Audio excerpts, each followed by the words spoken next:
हर एक इंसान का एक अतीत होता है जो कि उसकी ज़िंदगी के अंदर बहुत ज़्यादा दिक्कत करता है, बहुत ज़्यादा परेशानियां खड़ी कर देता है। ऐसा ही कुछ हो रहा था सुलेखा नाम की एक लड़की का, जो कि खूबसूरत थी, लेकिन फिर भी उस लड़की की शादी नहीं हो पा रही थी। शादीशुदा लड़के को क्या चाहिए? लड़की गृह गृहस्थी संभाल ले, खूबसूरत हो और पढ़ी लिखी हो, ताकि अपने बच्चों को संभाल सके, पढ़ा सके। वह सभी गुण सुलेखा के अंदर थे, लेकिन फिर भी उस लड़की की शादी क्यों नहीं हो पा रही थी?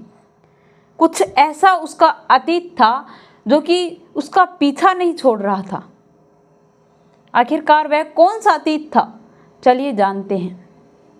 नमस्कार दोस्तों, मैं Priyanka Yadav crime movement channel पर आपका हार्दिक स्वागत करती हूं। आशा करती हूं आप लोग खुश होंगे, स्वस्थ होंगे, अपना और अपनों का ख्याल रख रहे होंगे। सुलेखा नाम की लड़की की यह कहानी आशा करती हूं आप लोगों को अच्छी लगेगी और 10 मिनट निकालकर मेरी यह कहानी आप ज़रूर सुनेंगे। लेकिन रोज़ की तरह आपसे एक ही रिक्वेस्ट है, प्लीज़ आप लोग मेरे चैनल को सब्सक्राइब कीजिए और वीडियो को लाइक कीजिए ताकि मेरा हौसला बना रहे। सुलेखा नाम की लड़की जो कि अपने घर के अंदर अच्छे से जन्म लेकर अपनी माँ के साथ रह रही थी। जन्म लेने के कुछ दिन बाद ही उसके पिता की डेथ हो जाती है। माँ दूसरी शादी कर लेती है। उस पति के साथ वह खुश नहीं रह रही थी। लड़ाई झगड़े बहुत ज़्यादा बढ़ रहे थे, जिसके कारण वह दूसरे लड़के से शादी कर लेती है। ऐसे करके उसने 5-6 लड़कों से शादी की, लेकिन आखिर के अंदर उसे उस लड़के को भी छोड़ना पड़ा। उसके बाद वह अपने घर पर जाकर रहने लगी। घर रहने के बाद वह अपने माता पिता के पास जाकर रहने लगी। बेटी 10 साल की हो चुकी थी। 10 साल उसने यूं ही ठोकरें खाई। ठोकरें खा खाकर वह हार चुकी थी। बेटी भी स्कूल रेगुलर नहीं जा पाई, जिसके कारण उसे दोबारा से स्कूल में एडमिशन दिलवाया। 10 साल की लड़की फर्स्ट के अंदर कितनी बड़ी होती है, यह आप अंदाज़ा लगा सकते हो। जैसे तैसे करके सुलेखा 12वीं कर लेती है। 12वीं के बाद वह स्कूल नहीं जाती, आगे पढ़ना नहीं चाहती, क्योंकि उसे अंदर से अजीब सी फीलिंग्स आती थी।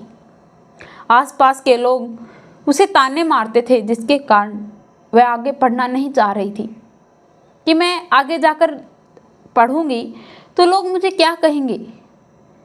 वह अपनी पढ़ाई पर से फोकस खो चुकी थी। स्कूल भी उसने बहुत मुश्किलों से पास किया था। अपने नाना नानी के पास रहने लगी, उनकी सेवा करने लगी। लड़की की उम्र हो गई थी, शादी करने के लिए रिश्ते आने लगे थे, क्योंकि लड़की बहुत खूबसूरत थी। लड़की की शादी फिक्स कर देते हैं। लड़का बहुत अच्छा था, लेकिन कुछ दिन के बाद लड़की का रिश्ता टूट जाता है। लड़की के लिए फिर से रिश्ते ढूंढे जाते हैं, फिर से रिश्ता फिक्स कर देते हैं। एंगेजमेंट भी हो जाती है, शादी की डेट भी फिक्स करवा ली जाती है। लड़का सुलेखा से बातें भी करता था, उसे फ़ोन गिफ्ट भी किया था, और उसे सुलेखा के अलावा कोई भी लड़की अच्छी नहीं लगती थी, क्योंकि सुलेखा थी ही इतनी खूबसूरत। उसे ऐसा लगने लगा था जैसे कि अब उसी लड़के से उसकी ज़िंदगी शुरू है और ख़त्म, क्योंकि वह उसे इतने सपने दिखा चुका था कि अब वह उसे भूलना उसके लिए नामुमकिन हो चुका था। धीरे धीरे शादी की डेट पास आने लगती है। पास आने के बाद शादी के दिन लड़के का न तो कोई फ़ोन आता है और न बाराती। सभी बारातियों की राह देख रहे थे, लेकिन फिर संदेशा आता है कि वह लोग शादी नहीं करना चाहते। सब कुछ बुक करवा रखा था, सब कुछ अरेंजमेंट हो चुकी थी, और ऐन वक्त पर वह मना कर देते हैं। सभी लोग टूट से जाते हैं। सुलेखा को यह बात सुनने के बाद बर्दाश्त नहीं होती। वह तो फूट फूट कर रोने लगती है। जैसे तैसे कर उसे चुप करवाया जाता है, लेकिन 3 महीने तक वह सदमे से निकल नहीं पाई। एक दिन फिर से उसके मंगेतर का फोन आता है, जो कि शादी तोड़कर अपने घर बैठकर जश्न मना रहा था। उसने एक बार भी सुलेखा से बात नहीं की। 3 महीने के बाद उसका जब फोन आता है तो सुलेखा उठाती है। वह कहता है कि सुलेखा, मैं तुमसे बहुत प्यार करता हूँ। सुलेखा कहती है कि ठीक है, अगर तुम मुझसे प्यार करते हो तो तुम मुझसे शादी कर सकते हो। दबे शब्दों में उसने यह सवाल किया। तो लड़के का कहना था कि घर वाले मुझे जान से मार डालेंगे, मैं तुमसे शादी तो नहीं कर सकता। तो सुलेखा कहती है कि ठीक है, अगर तुम मुझसे शादी नहीं कर सकते हो तो प्लीज़ मेरे ख्याल भी अपने दिल और दिमाग से निकाल दो। मैं तुमसे बात नहीं कर सकती, और कृपया करके अपना जो ये फ़ोन आपने मुझे गिफ्ट में दिया था, इसे ले जाओ। मुझे ऐसी चीज़ों का बिल्कुल भी शौक़ नहीं है जो अपना कहने में भी शर्म आए और उसे अपना भी ना सकें और उसे किसी को सौंप भी ना सकें। तो प्लीज़ आप अपना यह जो गिफ्ट है, तोहफ़ा है, आप इसे वापस ले जाइए, क्योंकि ये अब मेरा कोई भी काम का नहीं है। जब देने वाला गैर हो गया है तो यह मैं कैसे अपना सकती हूँ। यह सब कुछ कहकर वह फ़ोन कट कर देती है। वह बोलता ही रह जाता है। कुछ दिन बीत जाने पर लड़की के लिए फिर से रिश्ता आता है। लड़का इतना काला था, लेकिन सुलेखा फिर भी उसे इनकार नहीं करती। उसे पसंद न होने के बावजूद भी वह उस लड़के के लिए हाँ कर देती है, अपने परिवार की खुशी के लिए। क्योंकि जब शादी ऐन वक्त पर टूट जाने के बाद वह लोग टूट से गए थे, बिखर से गए थे। घर की रौनक, चहल पहल, सब कुछ खो सी गई थी। वह चाहती थी कि शायद मेरी शादी के बाद सभी घर वालों की टेंशन दूर हो जाएगी, मैं सभी पर बोझ हूँ। यह सब कुछ सोचकर वह उस लड़के के लिए हाँ कर देती है। रिश्ता पक्का हो जाता है।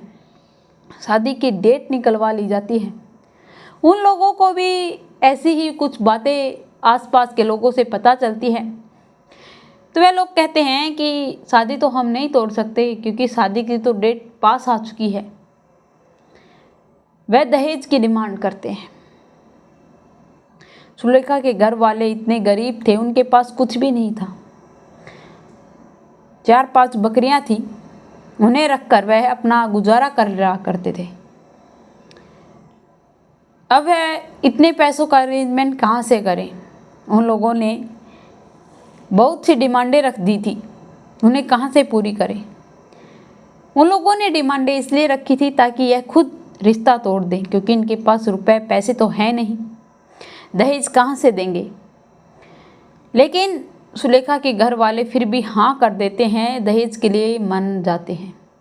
उन लोगों को पता था कि यह ऐन वक्त पर मना कर देंगे, कहाँ से लेकर आएंगे इतने पैसे। उन लोगों ने विचार लगाया था कि जब बकरा ईद आएगी तो हम बकरियों को बेचकर बकरे रख लेंगे। बकरे लाकर ईद के दिन बेचकर हम कुछ पैसे कमा सकते हैं और आसपास के लोगों से उधार लेकर अपनी बेटी की शादी कर देंगे। लेकिन तभी पशुओं में बीमारी आ जाती है, बकरियों में भी बीमारी आ जाती है। उनकी सारी बकरियां मर जाती है, सिर्फ और सिर्फ 2 बकरियां बचती हैं। अब वह उनसे करे तो करे क्या। हिल जाते हैं, घबरा जाते हैं कि अब क्या होगा। वह लड़के वालों को फ़ोन करते हैं, उनसे बात करने की कोशिश करते हैं और कहते हैं कि आप प्लीज़ शादी की डेट आगे कर दीजिए या फिर दहेज बाद में ले लेना, शादी कर लीजिए। तो ये लोग कहते हैं कि ठीक है, हम डेट आगे कर देते हैं, लेकिन शादी से 1 महीने पहले ही हमें हमारा दहेज चाहिए। अगर आप लोगों को मंजूर है तो ठीक है, वरना हम शादी यहीं पर ख़त्म कर देंगे। कोई रिश्ता वस्ता हमारे साथ आप लोगों का नहीं रहेगा। लड़की के माता पिता जो उसके नाना नानी ही थे वह मान जाते हैं। सभी लोग जी जान लगाकर मेहनत कर रहे थे। बकरियों को बेचकर बकरे लाए गए। कुछ पैसे मेहनत कर कर मिलाकर वह 4 बकरे अपने घर पर लाकर रख लेते हैं, बांध लेते हैं। उन्हें अच्छा खिलाते थे, पिलाते थे। 4 में से 1 बकरा मर जाता है। 3 बकरे बचे। 3 बकरों में से अब वह क्या क्या करें। लड़की की शादी जो कि रुकी हुई थी, हर एक इंसान के मुस्कुराहट, मोह जो खो चुकी थी, न जाने किसकी नज़र उनके घर को लग चुकी थी। अब शादी की डेट भी पास आई जा रही थी। सभी की दिल की धड़कनें तेज होती जा रही थी कि अब वह करेंगे तो करेंगे क्या। न तो किसी से हेल्प ले पा रहे थे, न किसी को कुछ कह पा रहे थे।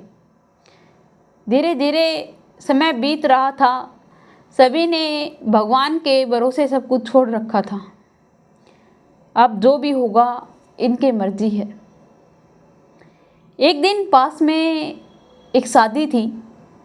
उसके अंदर जो मेहमान आते हैं, बाराती आते हैं, उनकी डिमांड थी कि हमें मीट चाहिए और वो भी बकरे का। लड़की की शादी थी। उसका भाई टेंशन में दुख था कि आखिरकार करे तो करे क्या। इतनी ज़्यादा टेंशन थी कि हमने तो मांस का जो मीट होता है वह अरेंजमेंट कर रखा था। अब बकरे का मीट हम कहाँ से लेकर आए। चिकन बनवा रखा था, लेकिन अब उन लोगों की जो डिमांड थी उन्हें पूरा करना भी ज़रूरी होता है। एक लड़की की शादी होती है तो जो बाराती होते हैं उनकी हर डिमांड हमें ना चाहकर भी माननी पड़ती है, ना नहीं कर सकते। धीरे धीरे यह बात सभी में फैलने लगती थी। वहाँ पर कई रिश्तेदार गाड़ी लेकर आ रहे थे, कोई मोटर बाइक लेकर आ रहे थे। वह किसी की कार लेकर जाता है।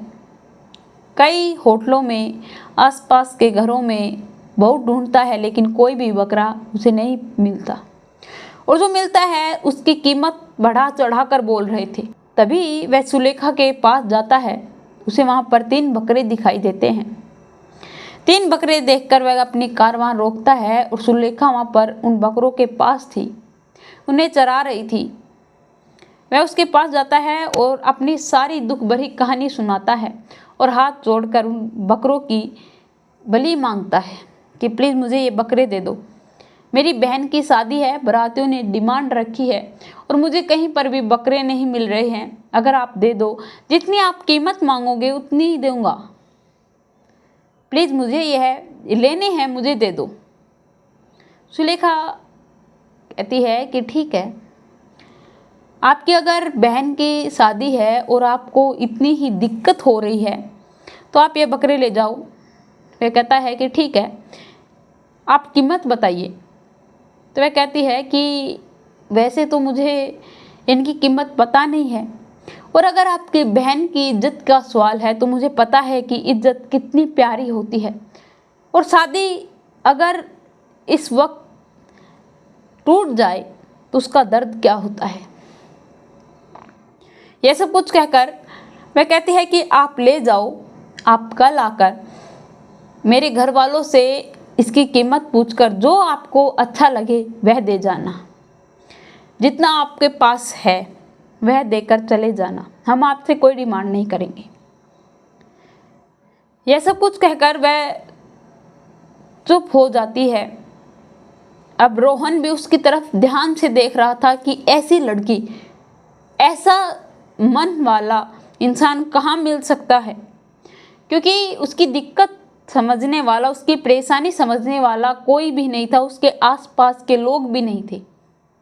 उसके जिगरी यार भी उसकी बात नहीं समझ पा रहे थे, उसकी परेशानी समझ नहीं पा रहे थे। उनसे भी उसने हेल्प मांगने की कोशिश की थी, लेकिन उन लोगों ने यह कहकर मना कर दिया कि तुम्हारी परेशानी है, हम क्या करें। 10,000 का बकरे की कीमत 20,000 मांग रहे थे। वह ये सब कुछ उस लड़की को, सुलेखा को बता रहा था। वह कहती है कि साहब, हमें पता है कि शादी टूटने का दर्द क्या होता है, किसी की मुसीबत में हेल्प करना कितना ज़रूरी होता है। आप ले जाओ, कोई बात नहीं।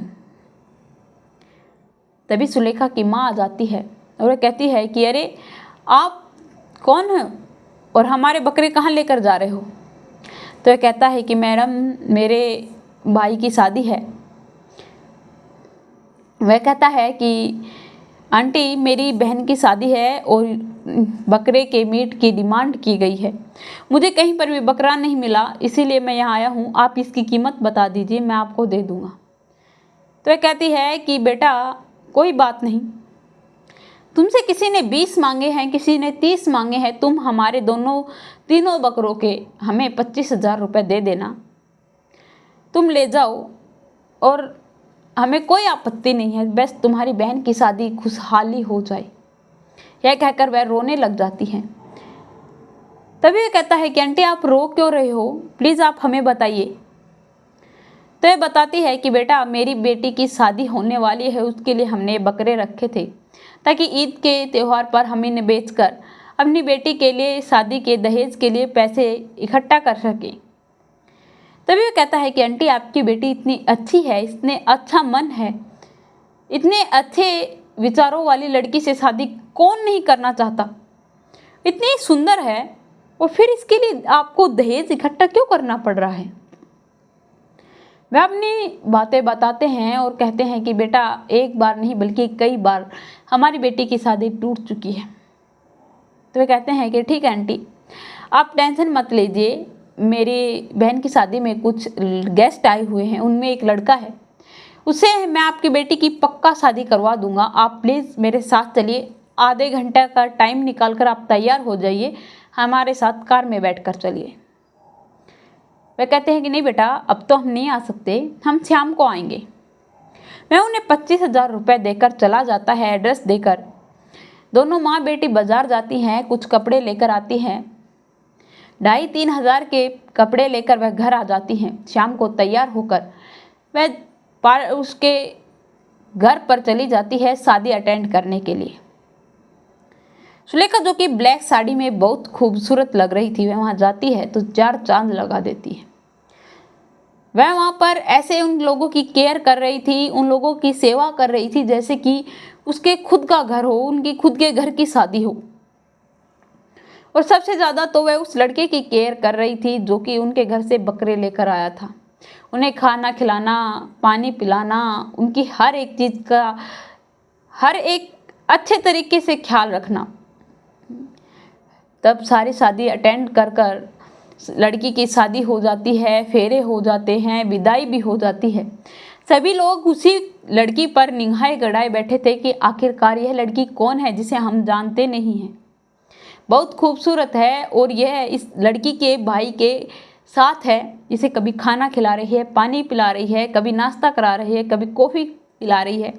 आखिरकार ये लड़की है कौन और इतनी खूबसूरत है, कितनी सुंदर लग रही है। ये सिंपल से भेस में भी इतनी खूबसूरत लग रही है।